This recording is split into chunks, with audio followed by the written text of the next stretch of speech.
Maniwala po kayo at sa hindi. Higit pa sa buhay ko, minahal ko rin si David. Kaya higit din sa kirot na nararamdaman nyo, ang nadarama ko. Nasayang ang buhay ng anak ko nang dahil sa iyo.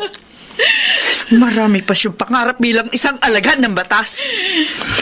Pero nang makilala ka niya, nagulo na rin ang buhay niya. Kaya ikaw ang pumatay kay David. Ikaw, Diana!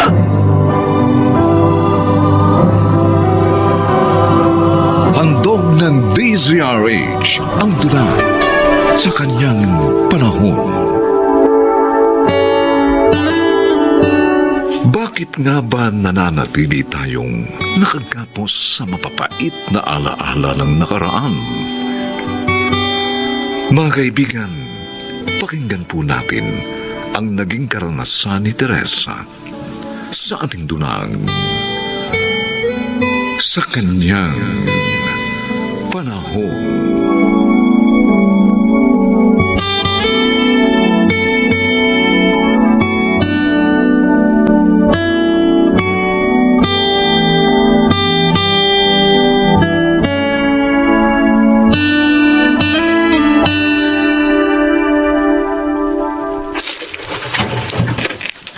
Ikaw? Bakit ka narito? Anong kailangan mo? Kailangan po namin ng anak ko ng lugar na matitirahan. Naisip ko pong mas magiging ligtas kami rito. Alam mo kung gaano kitang kinamumuhian, Diana. Inay, nagmamakaawa na po ako. Para na lang po sa inyong apo. Apo? Sinong apo ang sinasabi mo? Si Luke. Siya po ang naging bunga ng pagsasama namin ni David. 7 taon na ang nagdaan. Hindi ko na po nagawang makipag-ugnayan sa inyo dahil alam ko kung gaano niyo ako kinapupuutan. Oo. 7 mahahabang taon. Pagkatapos mapatay si David, para kang bulang bigla na lamang naglaho. Walang paliwanag sa pagkamatay ng aking anak. Wala lahat. Luke, anak, magmano ka sa lola mo. Sige na. Mano po, Lola? Kung isang panlilinlang lang ang lahat ng ito, makakaalis na kayo ng anak mo sa harapan ko. Inay, maniwala po kayo. Dugot laman ninyo si Luke. Kaya sana, huwag niyo naman po kaming itaboy na mag-ina. Kayo lamang ang tanging matatakbuhan namin sa sandaling ito.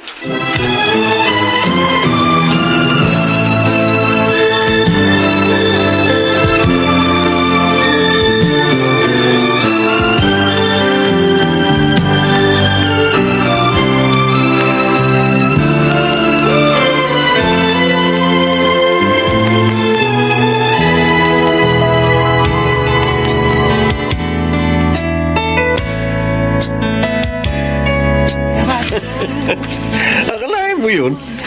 Natakasan ka ni Diana? Yun ang akala niya. Dahil kahit saang sulok man siya ng Pilipinas magtago, huntingin ko pa rin siya. Hayaan mo na kaya si Diana dyan. Total, marami ka namang alaga rito sa beer house mo. Ang babata pa. Eh, siyempre, ang piliin mo yung pinakaswabe. Maraming contact na foreigner si Diana, Leo. Isa pa, mahusay ang diskarte niya sa pagre-recruit ng mga babae. Buhay na buhay ang negosyo ko dahil sa kanya. Oh, yun lang ba talaga ang dahilan? Ang nakikita ko kasi sa'yo, tinamang ka ng gusto kay Diana. Kung sa bagay, may asim pa ang babaeng yun. Ano, tama ba ako? Masyado kang malisyoso. Mabuti pa kumuha ka pa ng beer sa freezer para mas malasing tayo. Ang gusto kong malaman ay yung totoong dahilan ng pagkamatay ng anak ko. At sino ang pumatay sa kanya, Diana?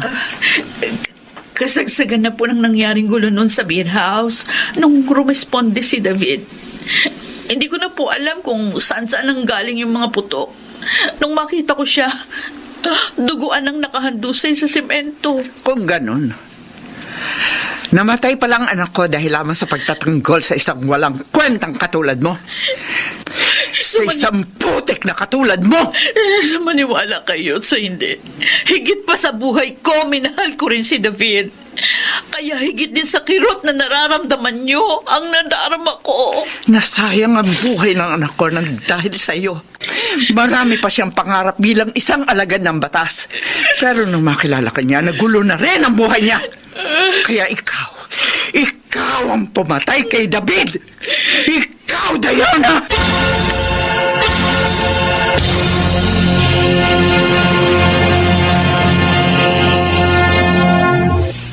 Luke?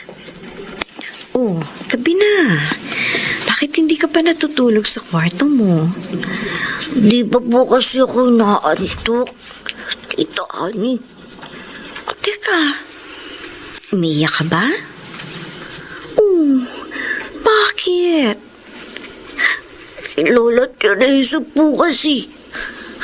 Lagi po niya kaming pinagtatabuyan ni Mama.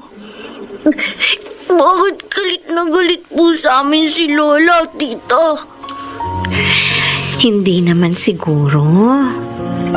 Maaring dala na lang ng katandaan niya. Kasi alam mo, marami na rin siyang iniisip. Kaya madaling uminit ang ulo ng lola mo. Sana po, bumait na siya sa amin ni Mama.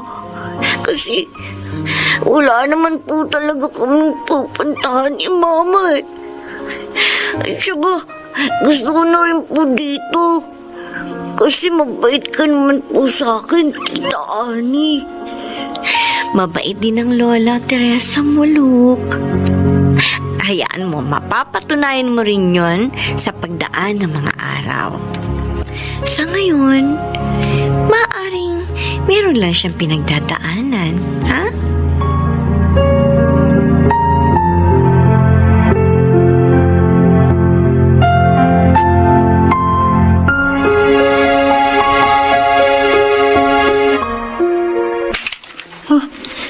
Ano yun? Ano yung bumagsak galing dito sa mga gamit ni Diana? Ano ba to? Oh, Diyos ko. Baril? Bakit may baril ang babaeng yun? Para saan? At kanino niya gagamitin ang baril na ito?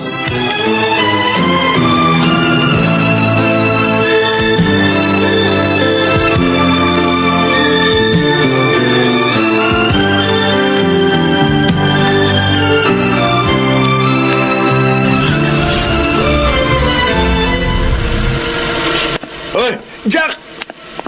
Saan ka pupunta? Alam ko na kung saan matatagpuan si Diana, Leo.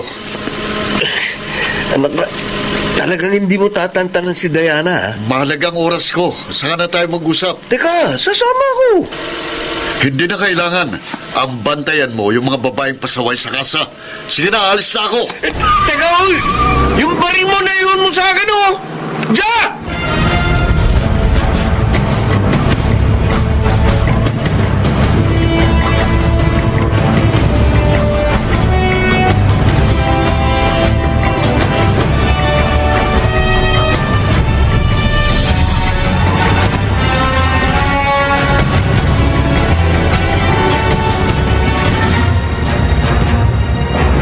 Chang, huwag muna kayo magpanik sa baril na nakita ninyo sa mga gamit ni Diana, okay? Paano hindi ako magpapanik? Baril yun. Pero wala na yun ngayon sa pinagtataguan niya. Anong malay naman natin kung sira pala yung baril na yon at hindi naman pala pumuputok? May mga balang nakabalot sa banyo. Nakita ko rin sa mga gamit niya ang pinanggalingan ng baril. Kanino niya balak gamitin yon? Sa akin? Bilang paghihiganti sa paninisi ko sa kanya sa pagkamatay ni David. Yun ang totoong motibo niya kung bakit siya nagbalik dito, Ani.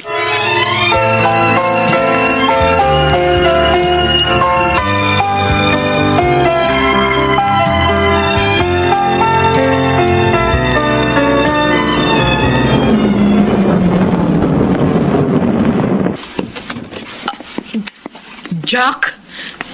Ikaw? Mabuti naman. Kilala mo pa ako, Diana. Madaling tandaan ang mukha ng demonyong katulad mo. Marami ka pa satsat eh. Sa ayaw sa gusto mo, sasama ka sa akin ngayon. Halika, sumakay ka na sa kotse. Bitiwan mo ko, Jock! Diana, Gusto ko na magbagong buhay! Hayaan mo na ako, palayain mo na ako! anong palagay mo sa akin, tanga? Kaya ako nga pinatay si David eh, para maging akin ka. Pagkatapos ngayon, gusto mong palayain kita, ha? Ikaw ang bumaril kay David nang rumesponde siya sa gulo sa beer house. Oo, ako nga. At yung gulo sa beer house, ha? Pakana ko lang yun. Binayaran kong isang customer para bastusin ka dahil alam kong sasaklolohan ka ni David. Kung gano'n, para sa'yo pala talagang mga bala ng baril na ito. Teka. Diana, baril yung hawak mo. Alam mo masamang maglaro ng baril. Hindi Ang totoo, uubusin ko ang lahat ng mga bala nito sa ulo mo ngayon, Jack. Diana. Katarungan para sa pagpatay mo kay David. Sandali. Katarungan para sa pambubusamos mo sa pagkatao ko!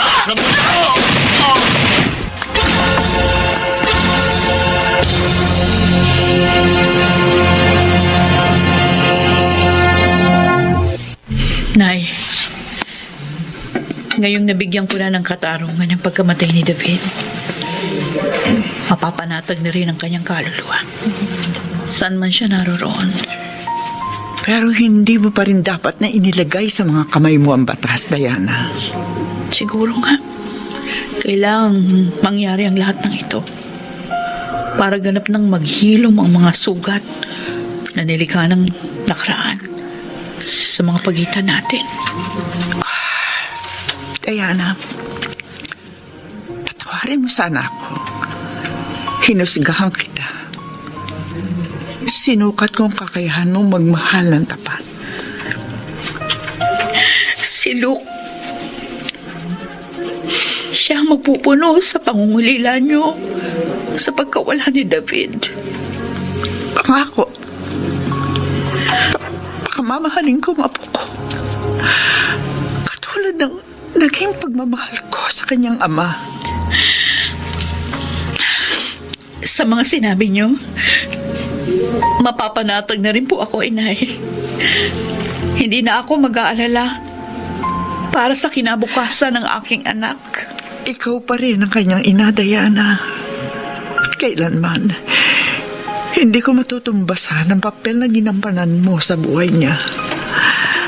Lalo pa, nakita kong espesyal na ugnayan niyo sa isa't isa. Hinding-hindi mawawala ang imahe mo bilang isang ina sa iyong anak.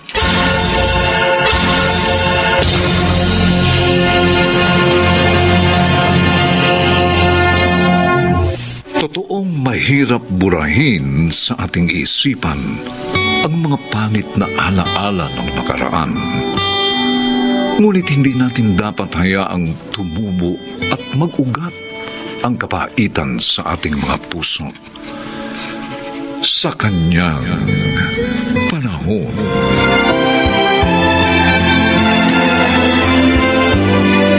Mga nagsiganap: Susan Robles, Rosano Villegas, Chiquit del Carmen Amor,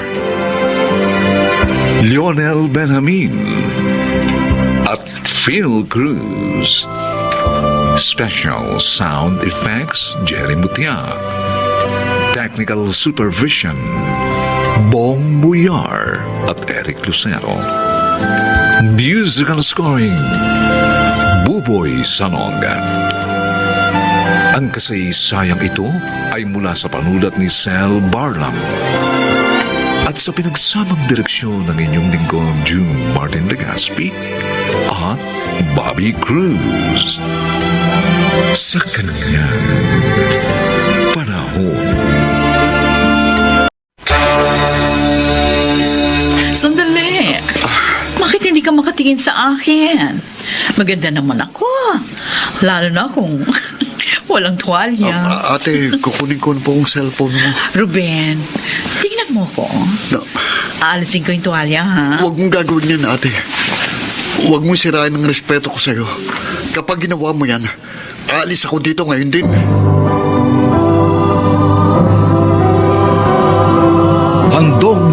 DZRH ang dula sa kanyang panahon. Mainam sa isang ama ng tahanan ang mangarap para sa kanyang sambahayan. Kahit na nga ito'y hindi madaling isakatuparan. Mga kaibigan, narito po ang naging karanasan ni Ruben sa ating dulang sa kanyang panahon.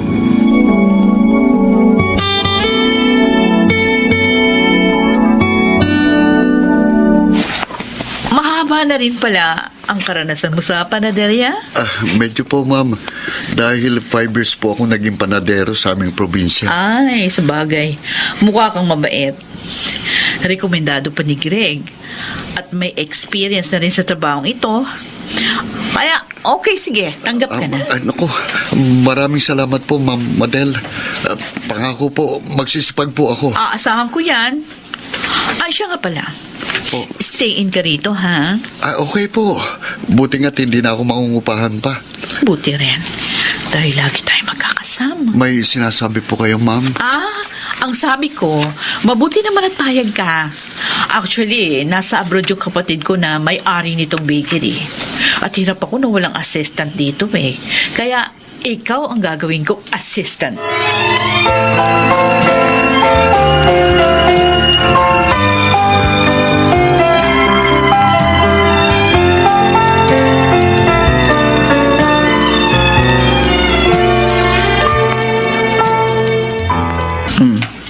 Pinayagan mo yung asawa mo na magtrabaho sa Maynila. Ngayon, nalulungkot ka dyan. Kahit naman wala siya rito, lagi mo naman siya nakakausap sa cellphone. Iba rin po kasi narito siya at kasama namin, Nay. Tulad ngayon, may lagnat ang bunso namin. Pero tayong dalawa lang pong maasikaso kay Junior. Joyce, maging matatag ka. Abay, ibaling mo ang pansin mo sa mga gawaing makabuluhan nang hindi ka lagi nagmumukbuk dito. Parang mahirap pala, Nay. Sa loob po kasi ng 15 years, mula nang ikasal kami ni Ruben, ngayon lang po siya napalayo sa akin. Mahirap naman kasi kung sasama ka agad kaming lahat sa kanya. Totoo yun. Baka umuwi lang kayo rito ni Bigo at Luhaan. Tulad ng iba nating mga kababayan. Kaya nga sabi ko, maging matatag ka. Dahil kahit matagal na kayo mag-asawa, kailangan nyo pa rin makipagsapalaran para sa katuparan ng inyong mga pangarap. Ang gawin mo kapag nalulungkot ka, manalangin ka. Sa kanya bubuksan ang puso mo at madarama mo. Gagaan ang dalahin mong lungkot.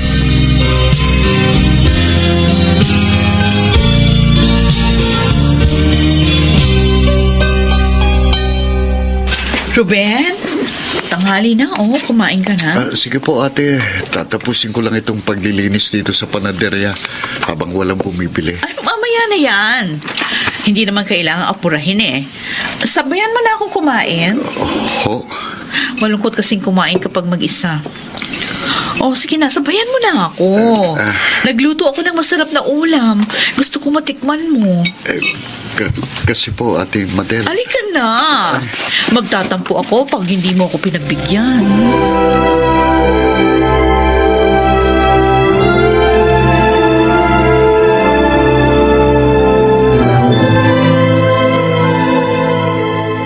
Mahal. Mabait ang amo ko rito at maayos magpasahod. Kaya nagpadala na ako sa'yo. May konti rin akong itinabi dito. Natutuwa naman ako at maayos ang kalagayan mo dyan. Alam mo, Ruben, miss na miss ka na namin ng mga bata. Miss na miss ko na rin kayo. Kaya lang kailangan magtiis para mapaghandaan kong pagdating nyo rito. Mag-iingat ka lagi dyan, ha? At huwag mong pababayaan ang sarili mo. Oo, mahal. Ruben? Ay.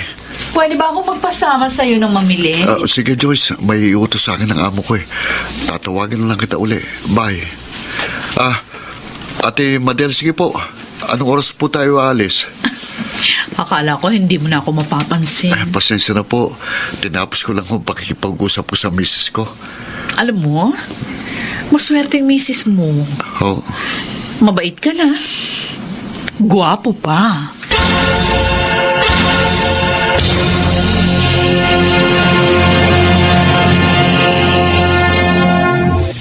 Uy, mukhang hiyang ka sa trabaho mo. Kaya naman dala, ha? bakit mo naman nasabi yan, Eh, Greg? dahil, tinan mo naman, ang laki ng itinaba mo, ha? Ayaw niya kasing tanggihan ko mga ipinapakain niya sa akin eh. Ha? Nahihiya na nga ako eh. Pre, huwag ka magalit, ha? Ha? Pagkain lang ba ang ipinakakain niya sa'yo, ha? Greg, ano ibig mo sabihin? Uy, alam mo, lahat ng nagtrabaho kay Madel, nakakarelasyon niya. Ano? Nakakarelasyon niya. Eh, Oh. Kayo, may relasyon na ba kayo, ha? Aminin mo na, sige na, hindi ko naman ipagkakalat eh. Kung ganun, tama pala ako sa hinala ko na may gusto sa akin. Oh, naku. Kaya napakalapit niya sa akin. Naku, pre, patulan mo na. Ha? Patulan mo na, pre.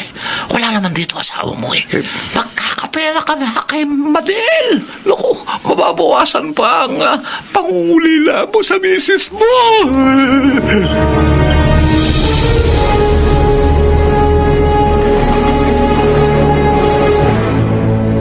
Hindi ko gustong madalas na pagpapakita ng motibo sa akin ni Ate Madel.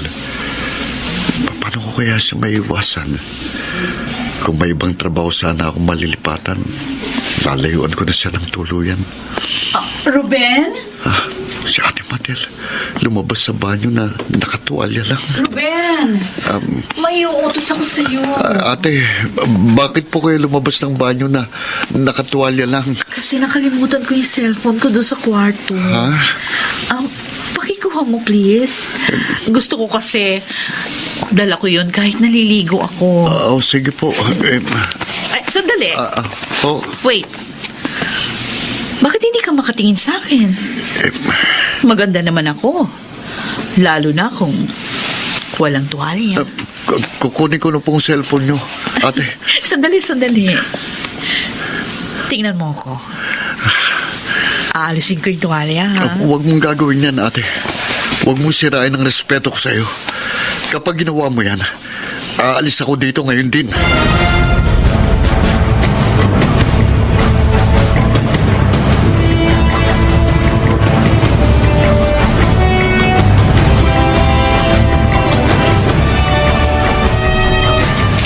Yan pala ang problema mo kina Madel.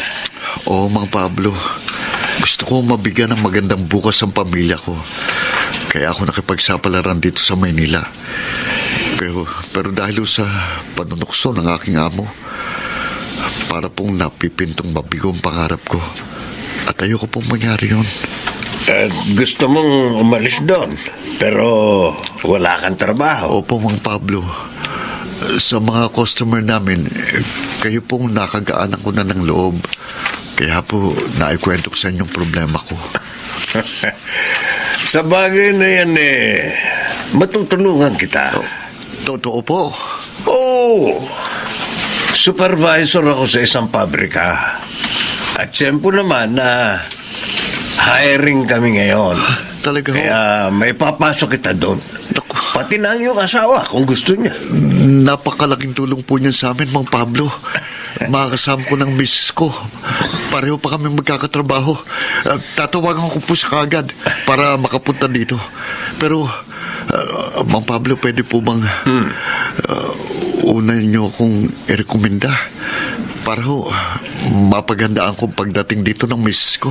Oo. At sa inyo ko na rin ipauupa ng mura ang isa kong paupahang bahay. Maraming salamat po. Napakabuti niyo. Hanga ako sa katapatan mo sa iyong asawa at sa kagustuhan mo makaiwas sa tukso. Kaya naman gusto kitang tulungan.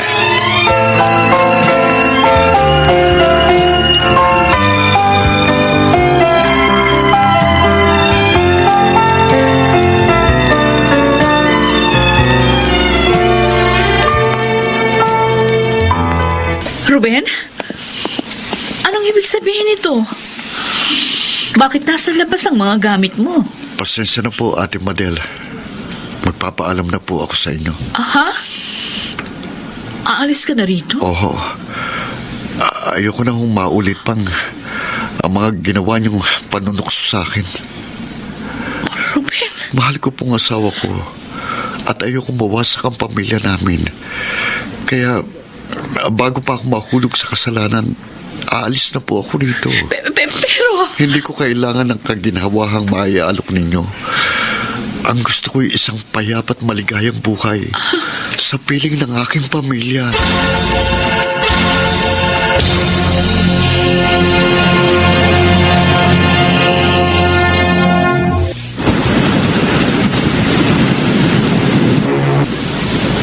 Kayo na po muna ang bahala sa mga anak ko, Nay. Huwag kang mag-alala. Hindi ko pababayaan ang mga apo ko. Lagi po kami magpapadala ni Ruben ng panggastos nila. Huwag mo kalilimutan yung bidding ko, ha? Na kahit magkasama na kayo ni Ruben, maging matatag ka pa rin. At maging laging handa sa mga pagsubok na darating. Opo, Nay. At maraming salamat po sa suporta. Asahan mo, lagi ako narito, anak. Para sa inyo na pamilya mo. Sige po, Nay. Aalis na po yung barkong sasakyan ko. Hanggang sa muli po natin pagkikita.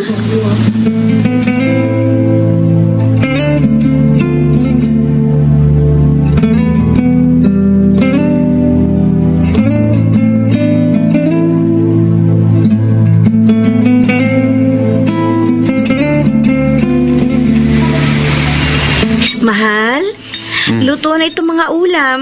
Handa na rin ang dessert natin. Mag-ayos ka na para masundo na natin si Nanay Mila sa pier. Oo. Ako, sabik na ako makita ang mga anak natin. Ako man, Joyce. Ngayon, makakasama na natin sila lagi dahil handa na tayong pag-aralin sila dito. Oo nga. Dahil maayos na ang kita natin dito. Buo ng muli ang pamilya natin. Hindi na bigong pakikipagsapalaran natin dito sa Maynila.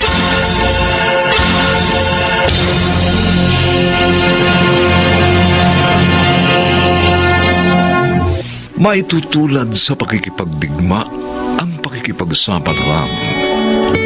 Kaya bago ito pasukin, ay dapat na paghandaan upang ang tagumpay ay kamtan sa kanyang panahon.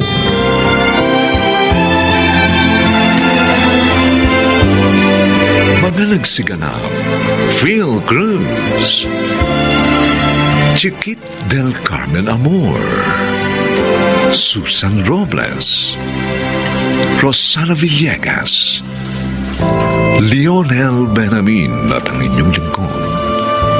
Special Sound Effects, Jelly Butia. Technical Supervision, Bong Muyar at Eric Lucero. Music and Scoring, Buboy Salonga. Ang kasaysayang ito'y mula sa panulat ni Thelma Corporal Alcantara. At sa pinagsamang direksyon ng inyong lingkod, June Martin Legaspi at Bobby Cruz. Sa kanyang panahon.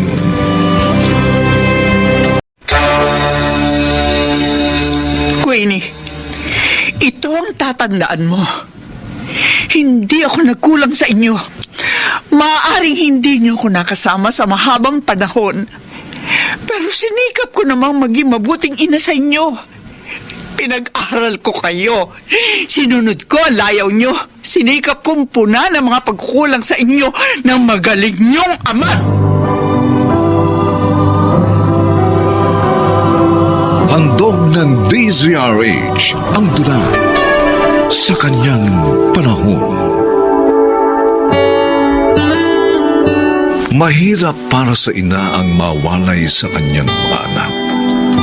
Ngunit marami sa kanila ang tinitiis ang pangungulila para makapanghibang bansa at makapagtrabaho. Masakit man sa puso, ngunit kailangang gawin sabagat para ito sa kapakanan ng kanyang pamilya. Mga kaibigan, narito po ang naging karanasan ni Rosie, isang OFW na ina, sa ating dunang sa kanyang panahon.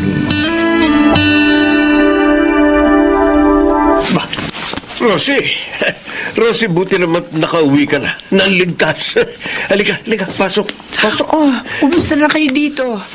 Si Yoli. Ilang taon din kasi ako nawala ng Pilipinas eh.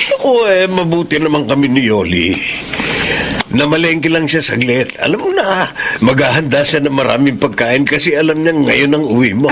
Ako? Yung mga anak mo naman na yun, maaayos silang lahat. Hindi ba sila nagbigay ng sakit ng ulo sa iyo habang nasa Japan ako? Mababait naman ang mga anak mo eh. Kaya hindi kami nahirapan ni Yoli na alagaan sila. Ay, buti naman kung ganon. Siya nga pala, nasaan yung mga anak ko? Kakauwi lang ni Danny galing ng eskwelahan. Nasa kwarto lang niya siya, nagbibihis. Si Queen na naman, hindi pa umuwi pero huwag ka maglala. Pauwi na rin yun. Gusto ko sana makausap si Queenie, kuya eh. Baka kasi nagtatampo pa rin siya sa akin. Kasi nga hindi ako nakauwi nung dibo niya. Hindi naman nagtatampo yun, Rosie. Naiintindihan naman niya siguro yung dahilan kung bakit napospone ang pag-uwi mo. Matured na yan si Queenie. Ay, sana nga, Kuya Romy. Ay, tawagin ko lang si Danny, ha? Danny! Nandito na ang mama mo! Ah, talaga po? Sige po, Tito Romy. Bababa na po ako. Nandito. Ma! Dani! Ma! Dani, anak po, Yakop naman. Oh, ma! Ang laki mo na. 13 years old ka pa lang nung iniwang kita, di ba? Pero ngayon, binata ka na. Namiss ko po kayo, ma. Buti, umuwi na po kayo. O siya nga pala, meron akong pasalubong sa'yo. Hindi ba, hiniling mo sa akin na gusto mo magkaroon ng PSP? Binili kita. Naku. Ayan. Ano, nagustuhan mo? Opo, ma, opo. Nagustuhan ko po. Oh, eto na pala ang pangalan mo eh. Oy, Queenie, anak! Oh, Willie. Bakit hindi mo batiin ang mama mo? Ba't nilampasan mo lang siya? Hindi ka pa masaya at umuwi na ang mama mo? Pagod ako. Papahinga na po ako. Queenie, ano ba? Huwag ka naman ganyan sa mama mo. Anong gusto niyo gawin ko, Tito?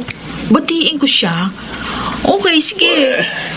Welcome home, Mami. Anak, nagtatampo ka pa rin ba sa akin? Kasi hindi ako nakauwi sa araw ng dibo mo? Hindi ako doon nagtatampo. Expected ko na naman yun na mangyayari. Tsaka hindi na ako na-surpresa pa. Wala naman talaga kayong panahon sa akin, di ba? Hindi ako umuwi noon kasi nanghinayang ako. In-extend yung kontrata ko. Nilakihan kasi ng employer ko yung sahod ko. Tapos, nagkataon, malapit na pasukan noon. Mag-enroll na naman kayo. Kaya, kahit nalulungkot ako, tiniis ko yun. Para sa ganun, may maipang-aral lang kayo. Pero ma, hindi sa lahat ng oras perang kailangan namin. Ate Queenie, huwag lang kayong mag-away ni Mama. Kakauwi lang niya eh. Hindi ako nakikipag-away, Danny. Sinasabi ko lang sa kanya kung ano yung pagkukulang niya sa atin. Ngayon, kung ikaw, okay lang sa'yo ang lahat, kasi may PSP siyang binigay sa'yo, ako hindi.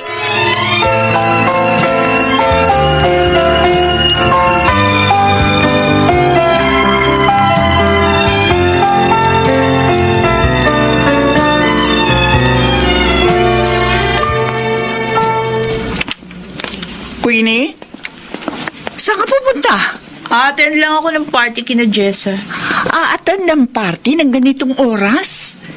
Bakit hindi ginawang araw yung party? Bakit? Ano ba sa akala niyong party doon kila Jessa? Children's party? Hindi, ma! Sige na, alis na ako. Hindi ka aalis. Naman eh. Hanggang ngayon pa rin ba? Bata pa rin ang tingin mo sa akin? 18 years old na ako, no? Di na ako bata para pigilan kung saan ko gusto pumunta. May isip na ako. At alam ko na kung anong tama at mali. Bilang iyong ina, nag-aalala ko sa kaligtasan mo. Isipin mo, gabi na, lalabas ka pa. Eh kung mapahama ka doon, alalahanin mo anak, nagkalat ang mga kawatan sa ganitong oras. Bukod pa doon, babae ka. Baka mamaya, ma-rape ka lang doon. Okay? Tigilan yun yung pagiging paranoid. Wala namang mangyayari sa akin, kaya ko sarili ko. Queenie, naghihigpit ako sa iyo kasi iniisip ko lang ang iyong kapakanan bilang iyong ina tungkulin kong pangalagaan ang mga anak ko. Tungkulin? Kailan niyo pa nalaman ang salitang yan? Kailan pa kayo naging responsabling ina sa amin ni Danny? Ma, simula sa pagkapanganak namin, hindi kayo nag-alaga sa amin kundi si Tita Yoli. Simulat sa pool, si Tita Yoling nagmahal, nag-alaga, nag-aruga, nagturo at naging kasama namin ni Danny. Lalo na kapag may problema kami. Eh kayo, ayun, nandun lang kayo sa Japan, nagpapadate at nagpapakama lang sa kung kani-kaninong mga hapon dyan. Ay! Bakit niyo ako sinampal? Totoo naman yung sinasabi ko ah! Baka nakakalimutan mo, Queenie. Kung hindi dahil sa akin, hindi kayo makakapag-aral ni Danny. Yung mga perang pinakakain sa inyo ni Yoli, nanggaling din sa akin yon. Yung mga damit mo, mga gamit mo, lahat ang pag-aari mo sa akin, nanggaling lahat yon. Dahil sa pagjajapan ko, nasusunod yun ni Danny, mga luho nyo. O so, parang pinapalabas nyo na kami pang may kasalanan, kaya kayo nagpapakababa ng lipad sa Japan? Ma, Ate Queenie, nag-aaway na naman ba kayo? Pag-iusap, tama na yan. Sige nga, ma. Sabihin na natin na ibigay niyo yung luho namin. Pwede hindi kami nagugutom dahil doon sa mga perang pinapadala nyo. Pero hindi nyo ba alam? Hiyang-hiya na kami sa ginagawa nyo. Lahat ng kapitbahay natin kayo pinag-uusapan. Yesyo ba dumido kayong babae? Tapos, wala silang dinidikit sa pangalan nyo, kundi Japayuki. Bako alam nila kung gaano kasakit sa akin ang laitin at husgahan ng iba. Ang pagkatao ko dahil sa isang hamak ng Japayuking nanay ko. Anak, hindi ko gusto tong ginagawa ko. Di nyo pala gusto ba't ginagawa nyo? Sige! Kung hindi mo na kayang tiisin pa mga panlalait nila at kung sukdulan mo na ako ikinakaya, sige, humayo ka. Kung gusto mong umalis sa bahay na ito, bahala ka. Kung gusto mong tumira sa probinsya ng tatay mo, sige lang. Hindi kita pipigilan. Pero Queenie, maaari nga, iniwan ko kayo noon para magtrabaho sa ibang bansa. Pero hindi ako naging isang masamang ina sa iyo. Tandaan mo yan!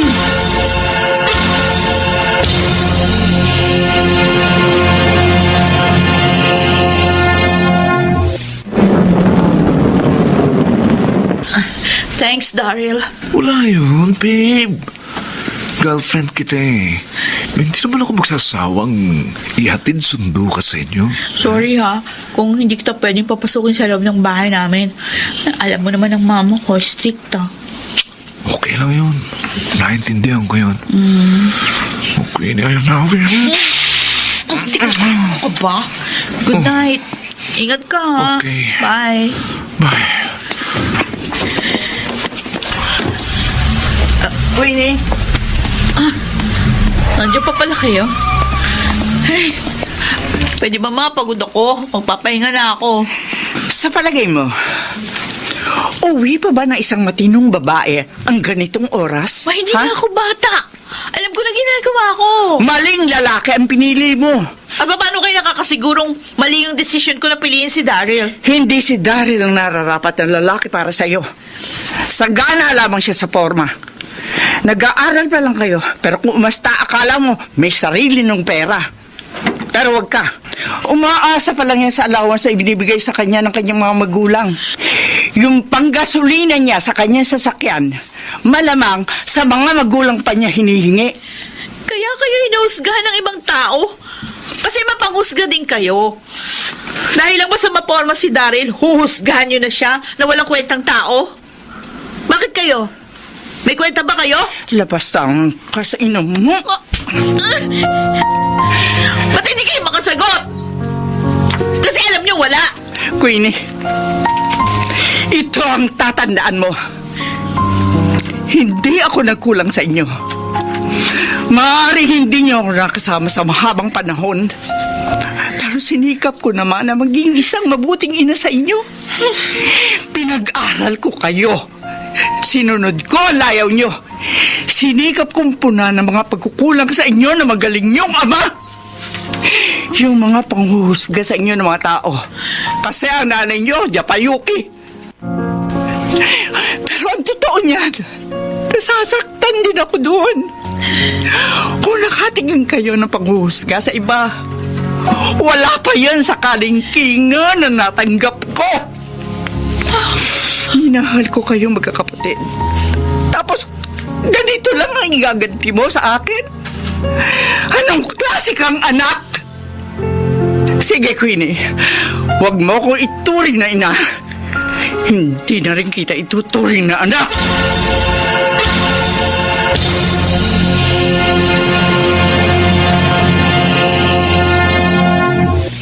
Uy, Bes, ano na naman ang problema mo? Bakit para matamlay ka? Steffi, sa totoo nga masama pakiramdam mo ngayon eh. Para akong magkakasakit. Pero okay lang, kaya ko doon. Uy, siya nga pala. Nag-away na naman ba kayo ni Tita Rosie? Oo. Hindi kami magkasundo ni Mama. Paano palagi niya ako pinagbabawalan sa mga gusto kong gawin sa buhay ko? Tapos kung tatuhin niya ako parang bata. As if naman, makakabawi siya sa akin sa ginawa niyang pagtalikod sa amin noon. Uy, Queenie, hindi ka naman tinalikuran ng mama mo. Nagtrabaho siya sa ibang bansa para din sa inyo ni Danny. At saka normal lang na maghigpit sa atin ng mga magulang natin. Lalo na kung nakikita niyang mali na yung ginagawa natin. Gusto ka lang niya ituwid. Naku pinakampihan mo pa talaga si Mama. Kung na lang kaya anak niya. Ay, alam mo kung pwede nga lang sana. Alam mo, Bes, napakaswerte mo pa rin. Kasi meron kang nanay na nagmamahal sa'yo. Ako nga, ulila. Bata pa lang ako nung namatay si Mama. Ay, naku, Queenie. Pahalagahan mo ang mama mo hanggat nandyan pa siya sa tabi mo. Tandaan mo, iba pa rin ang pakiramdam na kasama mo ang iyong ina. Yung inang nagmamahal at nag-aalaga sa'yo.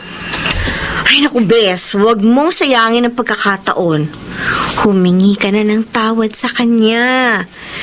Magkabati na kayong dalawa.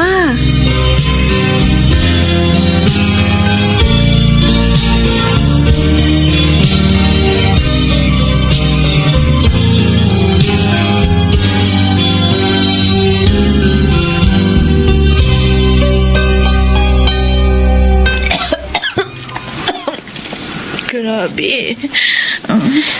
Ang sama talaga ng pakiramdam ko. Queenie? Anak? O ano? Kamusta nalagay mo? Okay ka lang ba? Bakit nandito kayo? Siyempre, naririto ako para alagaan ka. Lagaan? Kailan pa kayo nagkaroon ng pagmamalasakit sa akin, ha? Huwag ka naman sanang ganyan sa akin, Queenie.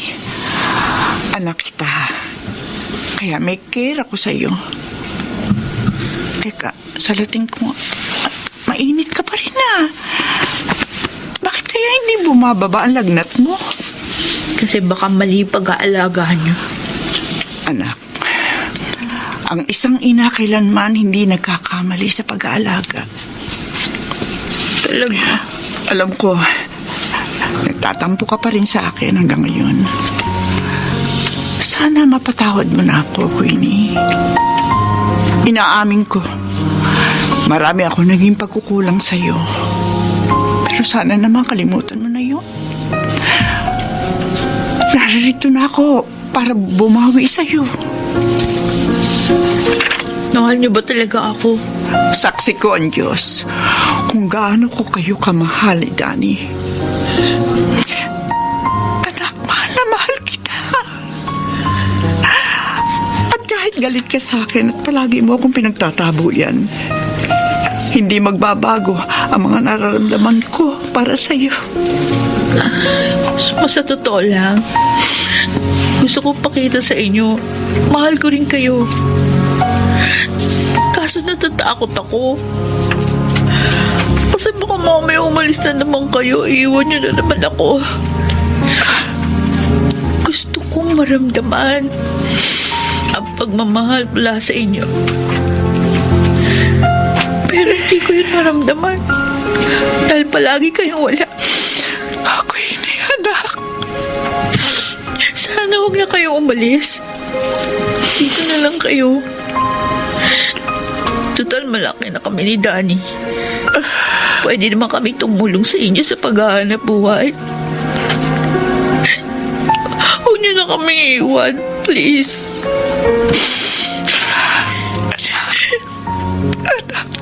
Pinatatawad ko na kayo sa mga naging pagkukulang niyo sa akin. At patawarin niyo rin ako kung naging masama akong anak. Handa naman ako magbago. Magpapakabuti na akong anak sa inyo. Pero pangako niyo lang sa akin, di niyo na kami iiwan. Huwag ka na mag-alala, anak. Hindi ko na kayo iiwan pa. Hindi na ako babalik pa sa Japan para magtrabaho. Aalagaan ko na lamang kayo ng kapatid mo. Talaga? Oo, anak. Pangako yun. Kaya huwag ka na magtampo sa akin, ha? Okay. Hindi na ako magtatampo sa inyo. Palagi mong tatandaan ko ini. Mahal na mahal na mahal ko kayo ng kapatid mo. Ako rin, Ma. I love you.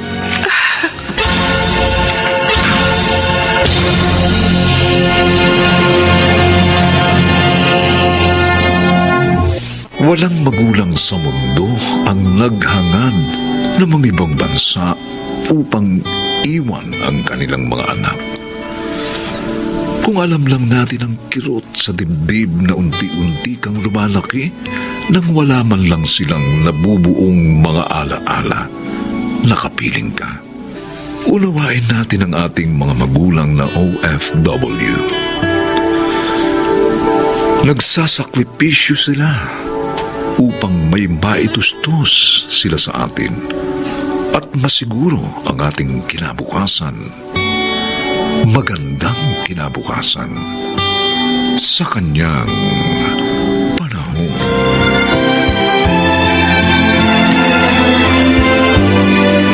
Mga nagsiganap: Susan Robles, Lionel Benjamin, Phil Cruz, Chiquit del Carmen Amor,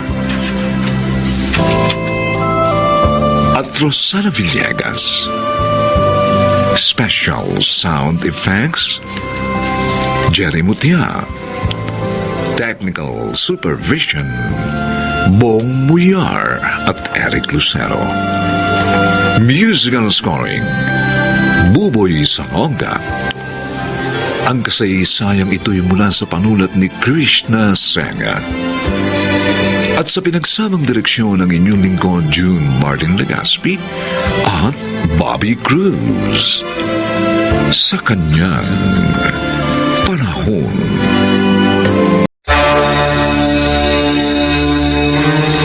Hindi ko akalaing ganito ang magiging pagtrato mo sa mga nangyari sa atin, William. Akala ko kasi, kung meron man ako masasandalan sa sitwasyon kong ito, ikaw yun. Kaya nga dinidiretsa na kita, Marla. Wala kang maasahan sa akin sa katayuan mo yan. Saka, huling pag-uusap na natin ito, ha? Huwag mo na ulit akong lalapitan dahil mapapahiya ka lang. Handog ng DZRH ang tula sa kanyang panahon. Paano nga ba lalabanan ang takot sa pagkabigo upang muling buuin ang mga pangarap? Mga kaibigan, narito po ang naging karanasan ni Marla sa ating dulang sa kanyang panahon.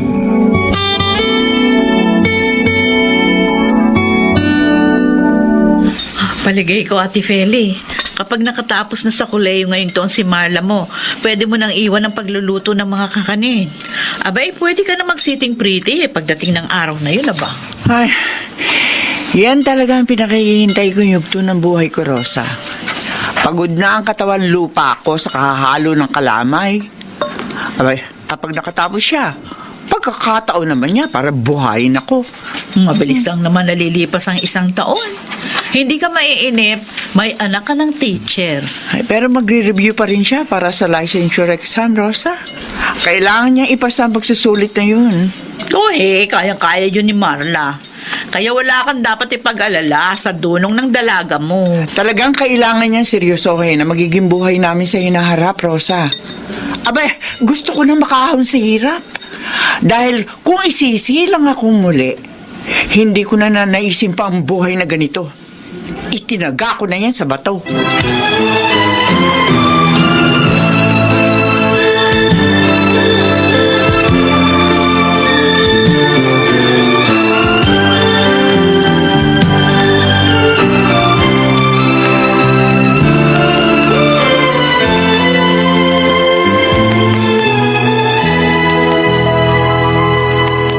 Ha? Dre? Ano sabi mo? Nadala mo ba sa... Tama ba yun? Nadala mo sa biglang liko si Mal? 3 beses na nga, Dre. Oh? Ikaw naman. Tragis. Hindi ako makapaniwala. Napakasuplada na babae yun. Oo nga, alam mo minsan, nakasalubong ko kinindatan ko. Umiti. Tapos sinubukan kong sundu-sunduin sa university nila. Oh. Hanggang yayain ko na sa isang motel sa Avenida. Lako. Grabe, Dre.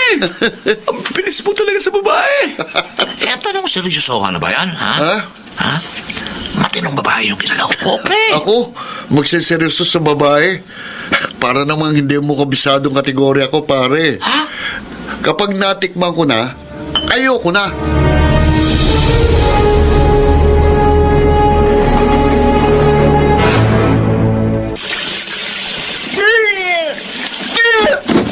Marla? Ano yan? Bakit ka nagsusuka? Masakit po ang tiyan ko, Nay. Kailan ka huling dinat na ng buwan ng dalaw mo? Sumagot ka, Marla. Kailan, ha? Dalawang ba na po akong dinate, Nay? Ang hiyokot! Sino ang magaling na lalaking ama ng dinadala mong yan? Sino? Si William po, Nay. Si William? Yung haraga na manginginom na laging naka-standby dyan sa kanto? Yung sumasali sa riot? Yung pasimuno ng mga gulo dito sa looban? Opo, Nay. Walang Diyos ko talaga. Napakatanga mong babae. Napakatanga mo. Anong kinabukasan na maibibigay sa'yo ng hayop na lalaking yun? Ano? Tama na. Matawagan niyo ako. Naging mahina po ako. Umalis ka sa harapan ko. Nay! Huwag ka nang tatapak sa bahay na ito kahit kailan. Kalilimutan na kitang anak ko. Kalimutan mo na rin ako ang iyong ina. At mula sa araw na ito, sinusumpa kita. Gagapang ka sa hirap. Mamamatay ka sa hirap.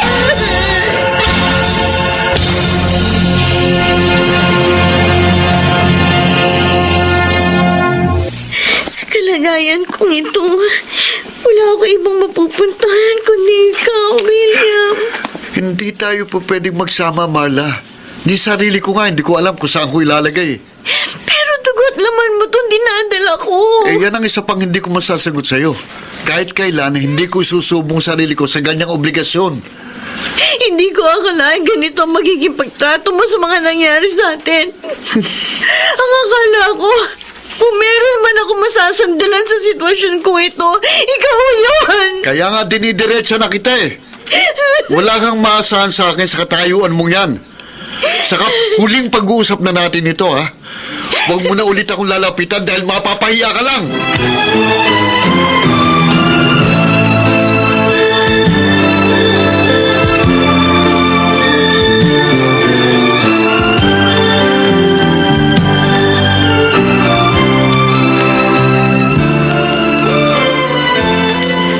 Kung alam lang niya na hindi na para sa akin ang lahat ang pangarap ko, kung hindi para sa kanya na. Pero, trinaydor niya ako, Rosa. Ako, wala akong ibang dasal, kundi hari nawang humupa na sa mga pagitan niyo ni Marla ang nilikang sugat ng mga pangyayari. At magkapatawaran na kayong mag-ina, Ate Feli. Ang sakit. Sakit, Rosa. Buong buhay ko, lahat ng mga pagsisikap ko, inilaan ko lahat para sa kanya. Na ang pinakagagawin lang sana niya, yung tapusin ang kanyang pag-aaral. Pero anong ginawa niya? Nagpabuntis lamang siya sa isang bastardo.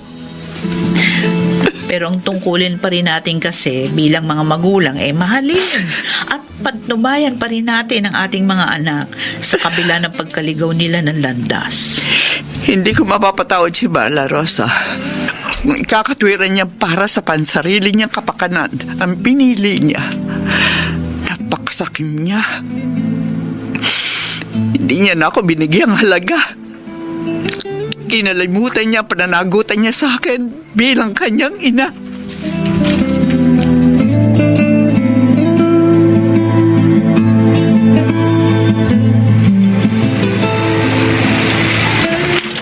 Marla! Marla! Tio Delphine? Bakit ganyan ang ayos mo? Ang dumi-dumi mo. Saka bakit kinakalkal mo mga basura dyan sa basurahan? Nangangalakal po ako, Chong. Tsaka, baka may makita rin po akong pagkain dito sa basurahan. Gutom na po ako eh. Ay, naku, Diyos ko, bata ka, oh. Masama sa kalusugan mo at sa pinagbubuntis mo ang ginagawa mong yan. Mabuti pa, halika. Sumama ka na sa akin pa uwi. Naroon ng tsarosa mo sa bahay. Huwag na po, Chong. Salamat na lang po. Tiyak na magagalit po si inay kapag nakita ko nasa poder ninyo. Pati kayo madadamay sa galit niya. Hindi ko iniintindi ang galit ng nanay mo. Ang inaalala namin, ikaw. Abay, hindi kami papayag ng tsarosa mo na magpakalat-kalat ka sa kalsada. Lalo na, nagdadalang tao ka pa. Chong, umiikot yung paningin ko. Ay, nako. Hello. Teka. Hindi ko matutumba. Mala, teka. Kumapit ka sa akin. Namumutla ka.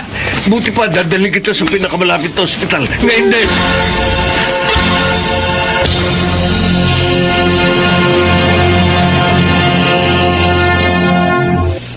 Pinarurusahan ni Marla ang sarili niya dahil yun ang akala niya makababawas ng galit mo. Doon sa ginawa niyang pagsuway sa iyo, Ate Feli. Ang mahirap lang, nadadamay ang sanggol sa sinapupunan niya sa ginagawa niyang pagpapahirap sa kanyang sarili. Itinuring ko ng patay ang malang sinasabi mo, Delphine. Nasa isang ospital si Marla, ate. Masyadong mababa ang kanyang presyon.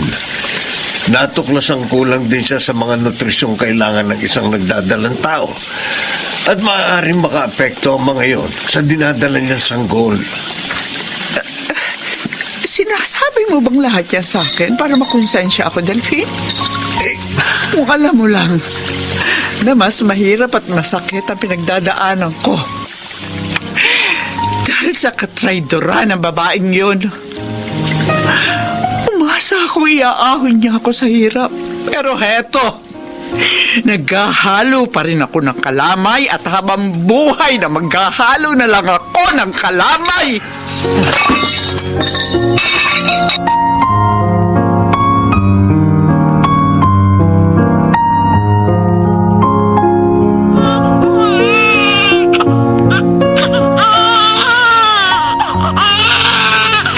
Marla, kaganda babae ng anak mo.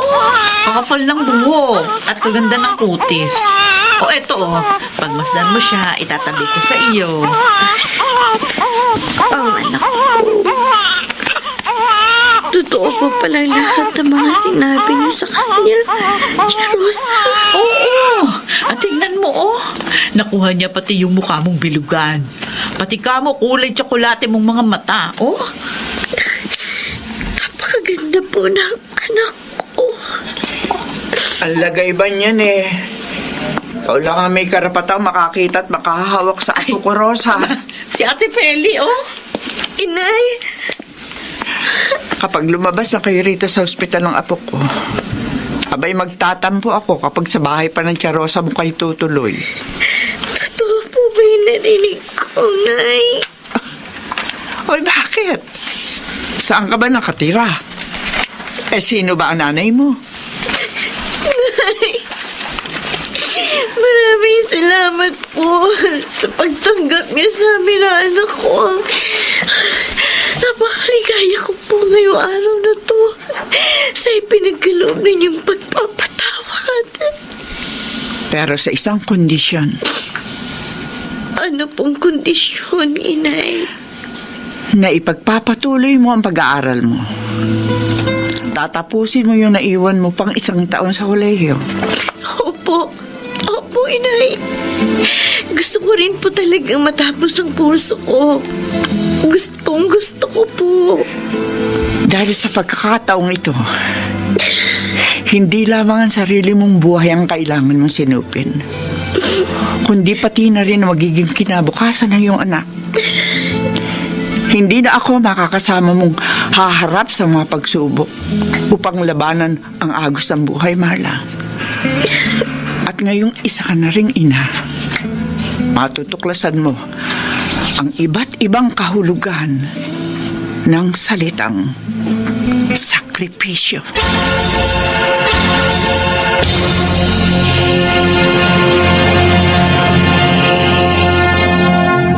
Walang anumang yaman ang makakatumbas sa magagandang pangarap na hinahangad ng isang ina para sa kanyang minamahal na anak.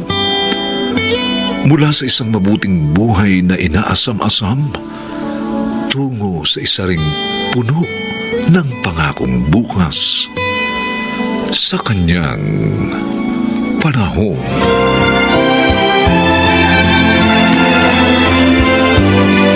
Mga nagsiganap, Chiquit del Carmen Amor, Susan Robles, Rosana Villegas, Phil Cruz, Lionel Benamin, at ang inyong lingkod. Special Sound Effects, Jerry Mutia. Technical Supervision, Bong Muyar at Eric Lucero. Musical Scoring, Buboy Salong. Ang kasaysayang ito'y mula sa panulat ni Sel Bardam.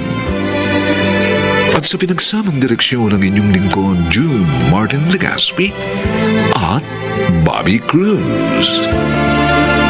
Sa kanyang panahon.